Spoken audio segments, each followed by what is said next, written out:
Hello everyone, কেমন আছো তোমরা সবাই? আশা করছি অনেক ভালো আছো, সুস্থ আছো। তোমাদেরকে আরও একটা নতুন ভ্লগে অনেক স্বাগত। তোমরা আগের গেট রেডি উইথ মিটা দেখেছো আশা করি। যদি না দেখে থাকো অবশ্যই দেখে নিও, আমি নিচে লিংক দিয়ে দেবো। তো তাড়াতাড়ি রেডি হয়ে নিয়ে তারপর ঠাকুর ঘরে গিয়ে শিবের মাথায় জল ঢেলে পুজো করে বেরিয়ে পড়েছিলাম পাতালেশ্বরে যাব বলে। তো এখানে দেখো এত সুন্দর করে সাজিয়েছে পাতালেশ্বরে, বাবার এই জায়গাটাও খুব সুন্দর করে সাজিয়েছে। এখানে একটা লোক বসেই আছে যে পুরো জায়গাটা পরিষ্কার করার জন্য।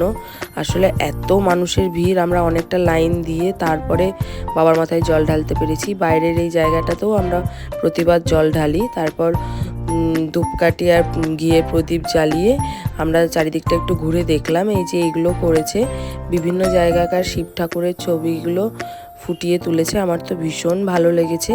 তোমরা কারা কারা শিবরাত্রিতে পাতালেশ্বর যাও অবশ্যই আমাকে কমেন্ট করে জানিও। আমি তো প্রতিবারই যাই।